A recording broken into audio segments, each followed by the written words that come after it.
ನಮಸ್ತೆ ಎಲ್ಲರಿಗೂ. ಇವತ್ತಿನ ವಿಡಿಯೋದಲ್ಲಿ ನೀವು ಹೋಟೆಲ್ ಶೈಲಿಲಿ ಸಾಂಬಾರು ಮಾಡೋದನ್ನ ತೋರಿಸ್ತಾ ಇದ್ದೀನಿ. ಇಡ್ಲಿಗೆ ತುಂಬ ಚೆನ್ನಾಗಿ ಹೊಂದ್ಕೊಳ್ಳುತ್ತೆ ಈ ಸಾಂಬಾರು. ಬೇಳೆ ಎಲ್ಲ ಏನು ಇಡೋದು ಬೇಡ, ತೊಗರಿ ಬೇಳೆ ಹಾಕೋದು ಬೇಡ. ವಿತೌಟ್ ಬೇಳೆ ಈ ಸಾಂಬಾರು ಹೇಗೆ ಮಾಡೋದು ಅಂತ ನೋಡ್ಕೊಳ್ಳೋಣ ಬನ್ನಿ. ಮೊದಲು ಇಲ್ಲಿ ಮಸಾಲ ಪದಾರ್ಥಗಳನ್ನ ಹಾಕ್ಕೊಳ್ಳೋಣ. ಚಕ್ಕೆ, ಲವಂಗ, ಮೊಗ್ಗು, ಪೈನಾಪಲ್ ಹೂವು, ಸ್ವಲ್ಪ ಸೋಂಪು, ಒಂದೇ ಒಂದು ಏಲಕ್ಕಿ. ನೋಡಿ, ಎಲ್ಲ ಇಲ್ಲಿ ಲವಂಗ 2 ತೊಗೊಂಡಿದ್ದೀನಿ, ಚಕ್ಕೆ 1 ಇಂಚಷ್ಟೇ ತೊಗೊಂಡಿರೋದು, ಒಂದೇ ಒಂದು ಮೊಗ್ಗು, ಸೋಂಪು ಒಂದು 1/4 ಟೀ ಸ್ಪೂನ್ ಅಷ್ಟು, ಒಂದು ಏಲಕ್ಕಿ. ತುಂಬ ಹಾಕಬಾರ್ದು, ಬೇಳೆ ಎಲ್ಲ ಹಾಕಲ್ವಲ್ಲ, ಬರೀ ಒಂದು ಘಮಗೋಸ್ಕರ ಎಲ್ಲ ಸ್ವಲ್ಪ ಹಾಕಬೇಕು ಮಸಾಲ ಪದಾರ್ಥಗಳನ್ನ. ಇದು ಚೆನ್ನಾಗಿ ಫ್ರೈ ಆದಮೇಲೆ ನೋಡಿ, ಈರುಳ್ಳಿ, ಟೊಮೆಟೊ, ಕೊತ್ತಂಬರಿ ಸೊಪ್ಪು, ಒಂದು 2 ಹಸಿಮೆಣಸಿನ್ಕಾಯಿ ಎತ್ತಿಟ್ಕೊಂಡಿದ್ದೀನಿ, ಒಂದು ಆಲೂಗೆಡ್ಡೆನ ಸಿಪ್ಪೆ ತೆಗೆದು ಇಟ್ಕೊಂಡಿದ್ದೀನಿ. ಈ ಆಲೂಗೆಡ್ಡೆ ಹಾಕೋದು ಗಟ್ಟಿ ಬರೋದಕ್ಕೋಸ್ಕರ, ಯಾಕಂದರೆ ನಾವು ಬೇಳೆ ಹಾಕ್ತಾ ಇಲ್ವಲ್ಲ, ಸೊ ಹಾಗಾಗಿ ಆಲೂಗೆಡ್ಡೆ ಗಟ್ಟಿ ಮಾಡೋಕ್ಕೆ ಹೆಲ್ಪ್ ಆಗುತ್ತೆ, ಹೊಂದ್ಕೊಳ್ಳೋ ಥರ. ಸ್ವಲ್ಪ ಹಿಂಗೆ ಫ್ರೈ ಮಾಡಿ ನೋಡಿ, ಎತ್ತಿಟ್ಕೊಂಡಿರೋಂಥ ಹಸಿಮೆಣಸಿನ್ಕಾಯಿ, ಕೊತ್ತಂಬರಿ ಸೊಪ್ಪು ಇದೇ ಥರ ಫ್ರೈ ಮಾಡ್ತೀನಿ. ಇದು ರುಬ್ಕೊಳ್ಳೋಕ್ಕೆ ಈರುಳ್ಳಿ ಚೆನ್ನಾಗಿ ಒಂಬಣ್ಣ ಬರೋವರೆಗೂ ಫ್ರೈ ಮಾಡಬೇಕು. ಈರುಳ್ಳಿ ಆದಮೇಲೆ ಟೊಮೆಟೊ ಮತ್ತು ಆಲೂಗೆಡ್ಡೆನೂ ಹಾಕೊಂಡ್ಬಿಡೋಣ. ಹುರ್ಕೊಳ್ಳೋದಕ್ಕೇ ಖಾರಕ್ಕೆ ಎಷ್ಟು ಬೇಕೋ ಅಷ್ಟು ಖಾರದ ಪುಡಿ, ಹಸಿಮೆಣಸಿನ್ಕಾಯಿ ಕೂಡ ಹಾಕಿರ್ತೀವಲ್ವ, ನೋಡ್ಕೊಳ್ತಾ ಖಾರ ಸೇರಿಸ್ಕೊಳ್ಳಿ. ನಾನಿಲ್ಲಿ 2 ಟೀ ಸ್ಪೂನಷ್ಟು ಸೇರಿಸಿದ್ದೀನಿ. ಮತ್ತು ಧನಿಯಾ ಪುಡಿ ಇದು ಅಷ್ಟೇ 2 ಟೀ ಸ್ಪೂನಷ್ಟು ಸೇರಿಸಿದ್ದೀನಿ. ಒಂದು ಚಿಟಿಕೆ ಅರಿಶಿನ, ಜೀರಿಗೆ ಪುಡಿ ಇದೊಂದು ಅರ್ಧ ಟೀ ಸ್ಪೂನಷ್ಟು. ಬೆಲ್ಲ ಅಂತೂ ಹಾಕಲೇಬೇಕು, ತುಂಬ ರುಚಿ ಕೊಡುತ್ತೆ. ಇದೊಂದು 1/2 ಇಂದ 3/4 ಟೀ ಸ್ಪೂನಷ್ಟು. ಬೆಲ್ಲ ಆಪ್ಷನಲ್ ಇಲ್ಲ, ಹಾಕ್ಕೊಳ್ಳಿ, ಚೆನ್ನಾಗಿರುತ್ತೆ. ನಿಮಗೆ ಗೊತ್ತಿರ್ಬೋದು, ಹೋಟ್ಲ್ ಸಾಂಬಾರು ಸ್ವಲ್ಪ ಸಿಹಿ ಅನಿಸುತ್ತೆ, ಬಿಕಾಸ್ ಅವ್ರು ತುಂಬ ಸ್ವಲ್ಪ ಬೆಲ್ಲ ಜಾಸ್ತಿ ಹಾಕ್ತಾರೆ. ಅಷ್ಟೊಂದು ಹಾಕೋದು ಬೇಡ, ಸ್ವಲ್ಪ ಮಟ್ಟಿಗೆ ಹಾಕಿದ್ರೆ ರುಚಿ ಚೆನ್ನಾಗಿ ಕೊಡುತ್ತೆ. ಟೊಮೆಟೊನೂ ಹಾಕಿರ್ತೀವಿ, ಆದರೂ ಕೂಡ ಸ್ವಲ್ಪ ಹುಣಸೆಹಣ್ಣು ಸೇರಿಸೋಣ.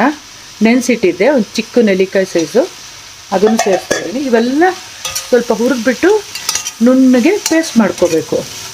ತೆಂಗಿನಕಾಯಿ ತುರಿ ಇದ್ದರೆ ಸೇರಿಸ್ಕೊಳ್ಳಿ. ಒಂದು ವೇಳೆ ತೆಂಗಿನಕಾಯಿ ಇರಲಿಲ್ಲ ಅಂತಂದರೆ ಪರವಾಗಿಲ್ಲ, ಆಲೂಗೆಡ್ಡೆ ಹಾಕೋದೇ ಅದಕ್ಕೆ ಗಟ್ಟಿ ಬರೋದಕ್ಕೆ. ನಾನು ಹೇಳ್ದಂಗೆ 3 ಈರುಳ್ಳಿ ಎತ್ತಿಟ್ಕೊಂಡಿದ್ದೆ, ಇದರಲ್ಲಿ 2 ಈರುಳ್ಳಿ ಹುರಿಯೋಕ್ಕೆ ಹಾಕಿದ್ದೀನಿ, 1 ಈರುಳ್ಳಿ ಆಮೇಲೆ ಬಾಡಿಸೋದಕ್ಕೆ ಹಾಕ್ತೀನಿ. ನಾನು ಸ್ವಲ್ಪ ಒಂದು ಕೈ ಹಿಡಿಯಷ್ಟು ತೆಂಗಿನಕಾಯಿ ತುರಿ ಸೇರಿಸ್ತಾ ಇದ್ದೀನಿ. ಒಂದು ಚಿಟಿಕೆ ಎಷ್ಟು ಹಾಕ್ತಾಯಿದ್ದೀನಿ. ಹಾಲಿಂಗು, ಸ್ವಲ್ಪ ಎಣ್ಣೆ ಜಿಣ್ಗವರೆಗೂ ಹುರ್ಕೋಬೇಕು. ಹಸಿ ವಾಸನೆ ಹೋಗಬೇಕು ಈರುಳ್ಳಿದು, ಟೊಮೆಟೊದೆಲ್ಲ. ತುಂಬ ಸುಲಭ, ಬೇಳೆನೂ ಬೇಯಿಸೋದು ಬೇಡ, ಏನು ಬೇಡ. ಇಡ್ಲಿ ಮಾಡ್ಕೊಂಡಾಗ ಈ ಥರ ಸಾಂಬಾರು ಮಾಡ್ಕೊಳ್ಳಿ, ಎಲ್ಲರೂ ಇಷ್ಟಪಟ್ಟು ತಿಂತಾರೆ. ತುಂಬ ಒಳ್ಳೆ ಟೇಸ್ಟ್ ಕೊಡುತ್ತೆ. ನಾವು ಅನ್ಕೋತಿರ್ತೀವಲ್ವ, ಹೋಟ್ಲು ಸಾಂಬಾರು ಎಷ್ಟು ಚೆನ್ನಾಗಿರುತ್ತಪ್ಪ, ಏನಾಗ್ತಾರೋ ಹೇಗೋ ಅಂತ. ಇದೇ ಥರನೇ ಮಾಡೋದು. ಚೆನ್ನಾಗಿ ಹುರಿದಿದ್ದಾಗಿದೆ. ಈಗ ಒಲೆ ಉರಿ ಆಫ್ ಮಾಡ್ಕೊಳ್ತಾ ಇದ್ದೀನಿ. ಇದು ಕಂಪ್ಲೀಟಾಗಿ ಕೂಲ್ ಆದಮೇಲೆ ಮಿಕ್ಸಿ ಜಾರಲ್ಲಿ ಹಾಕಿ ರುಬ್ಕೊಂಬರೋಣ. ತಣ್ಣಗಾಗಲಿ ಇದು. ನಾವು ಯಾವ ಬಾಣಲೆಯಲ್ಲಿ ಟೊಮೆಟೊ, ಈರುಳ್ಳಿ, ಮಸಾಲ ಪದಾರ್ಥ ಹುರಿದಿದ್ವಲ್ಲ, ಅದನ್ನೆಲ್ಲ ಮಿಕ್ಸಿ ಜಾರಿಗೆ ತೊಗೊಂಡು ರುಬ್ಬಿಟ್ಟು ರೆಡಿ ಮಾಡಿದ್ದೀನಿ. ಈಗ ಅದೇ ಬಾಣಲೆಯಲ್ಲಿ ಒಂದು 2 ಟೀ ಸ್ಪೂನು ಎಣ್ಣೆ ಹಾಕಿ ಒಗ್ಗರಣೆ ಮಾಡ್ತಾಯಿದ್ದೀನಿ. ನೋಡಿ, ಒಗ್ಗರಣೆಗೆ ಸಾಸಿವೆ ಮತ್ತು ಒಂದೇ ಒಂದು ಒಣಮೆಣಸಿನ್ಕಾಯಿನ ಒಡೆದು ಹಾಕಿದ್ದೀನಿ. ಸಾಸಿವೆ ಸಿಡಿದ್ಮೇಲೆ ಮತ್ತೆ ಎತ್ತಿಟ್ಕೊಂಡಿದ್ವಲ್ಲ ಈರುಳ್ಳಿ, ಟೊಮೆಟೊ, ಅದನ್ನು ಬಾಡಿಸೋಣ. ಕರ್ಬೇವಿನ ಸೊಪ್ಪು, ನಿಮಗೆ ಇಷ್ಟ ಆಯಿತು ಅಂತಂದರೆ ಒಂದೇ ಒಂದು ಬದನೆಕಾಯಿ ಕೂಡ ಹಾಕ್ಬೋದು, ತುಂಬ ಚೆನ್ನಾಗಿರುತ್ತೆ. ಇಲ್ಲ ಒಂದು ಕ್ಯಾಪ್ಸಿಕಮ್ಮು ಆ ಥರ ಹಾಕ್ಕೋಬೋದು, ಬಟ್ ನಾನು ಅದೆಲ್ಲ ಏನೂ ಸೇರಿಸ್ತಾ ಇಲ್ಲ, ಬರೀ ಈರುಳ್ಳಿ ಟೊಮೆಟೊಲೇ ಮಾಡ್ತಾ ಇರೋದು.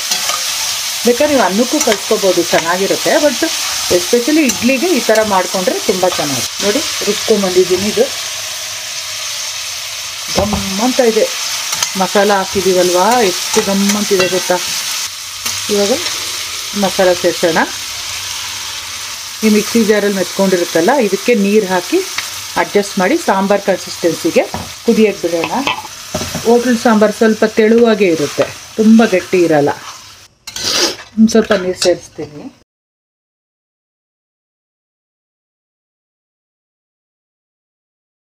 ಈಗ ಇದು ಚೆನ್ನಾಗಿ ಕುದಿಬೇಕು.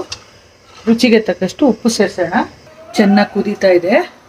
ಈಗ ಸಣ್ಣದಾಗಿ ಕೊತ್ತಂಬರಿ ಸೊಪ್ಪನ್ನು ಹೆಚ್ಚಿ ಹಾಕ್ಬಿಟ್ರೆ ಇಡ್ಲಿಗೆ ಸಾಂಬಾರು ರೆಡಿ ಆಗಿಬಿಡುತ್ತೆ. ಇಡ್ಲಿ ಯಾವತ್ತೆಲ್ಲ ಮಾಡ್ತೀರೋ ಅವತ್ತೆಲ್ಲ ಈ ಥರ ಹೋಟ್ಲ್ ಶೈಲಿ ಸಾಂಬಾರನ್ನ ಮಾಡಿ, ತುಂಬ ಚೆನ್ನಾಗಿರುತ್ತೆ.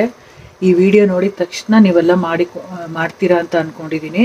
ತುಂಬ ಸುಲಭವಾಗಿ ಮಾಡ್ಬೋದು ಸಾಂಬಾರು. ನಾವು ಹೋಟ್ಲಲ್ಲಿ ಸಿಕ್ಕಿದಾಗ ತಿಂದಾಗ ಅಯ್ಯೋ ಎಷ್ಟು ಚೆನ್ನಾಗಿ ಮಾಡಿದಾರಲ್ಲಪ್ಪ ಅನ್ಸುತ್ತಲ್ವ, ಅದಕ್ಕಿಂತ ಸೂಪರಾಗಿ ರುಚಿಯಾಗಿ ಶುಚಿಯಾಗಿ ಮಾಡ್ಕೋಬೋದು ಮನೇಲೇ. ನೀವೆಲ್ಲ ಒಂದ್ಸತಿ ಟ್ರೈ ಮಾಡಿಬಿಟ್ಟು ಕಮೆಂಟ್ ಸೆಕ್ಷನಲ್ಲಿ ಹೇಳಿ ಹೇಗೆ ಬಂತು ಅಂತ.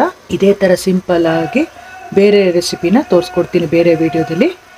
ಆರೋಗ್ಯವಾಗಿರೋಣ, ಆರೋಗ್ಯವಾಗಿ ತಿನ್ನೋಣ friends. Take care, bye, see you.